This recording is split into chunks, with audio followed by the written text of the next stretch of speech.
Nahatsapa kosa ny mpikarakarana fifaninanana ho an'ny mpiasam-panjakana izany fa niakatra ny avy teknikan'ny mpandray anjara ho amin'ny fifaninanana tenisy nandritra nyity andiany voalohan'ny AJF nasional ity.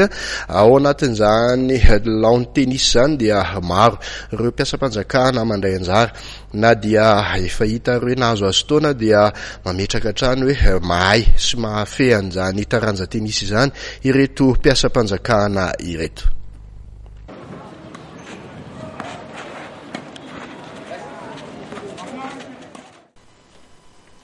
Teo amin'ny taranja tenisy kosa indray dia ministera maromaro ihany koa no nandray anjara tamin'izany fifaninanana izany, izay nizara vondrona maromaro ka toy izao avy hatrany ny vokatra ho an'ny groupe 2 teo amin'ny vehivavy sokajy veteran tompon-daka irazafiny manana lantsoa avy ao amin'ny MTPI.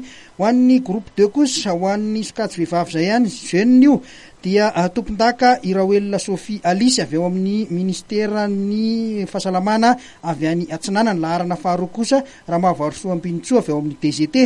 Ho an'ny groupe 2 lehilahy sokajy veteran tompon-daka Irandrena Toavina Livatina avy ao amin'ny MTPI ary nahazo laharana faharoa kosa Randrena Arvony Andritina avy ao amin'ny DGT. Ho an'ny groupe 2 lehilahy ho an'ny sokajy jeune io dia tompon-daka i Bidarsoka Misy Remy avy amin'ny MATSF, laharana faharoa kosa Itsara Zudio avy ao amin'ny Spaton'ny Tomasina. Teo amin'ny groupe 1 ho an'ny dame dia tompon-daka i Andriamiarana Lanto avy amin'ny Université Antananarivo, laharana faharoa kosa Razafy Manana Lantosoa avy ao amin'ny MTPI.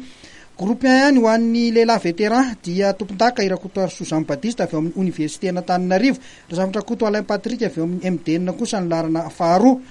Teo amin'ny groupe 1 ihany ho an'ny jeune kosa indray io lehilahy dia tompon-daka i Andriantsaka Fenoasina avy ao amin'ny Université Antananarivo, rehefa nandresy ny any Irakoto Armanana Jean Charles avy ao amin'ny primature. Teo amin'ny double mixte dia Irakoto Armanana Jean Charles avy ao amin'ny primature sy Felana Rosemine avy ao amin'ny primature ihany no laharana voalohany rehefa nandresy ny Andrena Toavina Livatina avy ao amin'ny MTPI sy Ranaivoary Ndirivo Yami avy ao amin'ny MTPI. Teo amin'ny double dame dia tompon-daka Razafy Manana Lantsoa avy ao amin'ny MTPI sy Ranaivo Narivo Yami avy ao amin'ny MTPI, rehefa nandresy ny Razafy Manantsoa ary Malalanirina MDN sy Boniface Lysia MDN.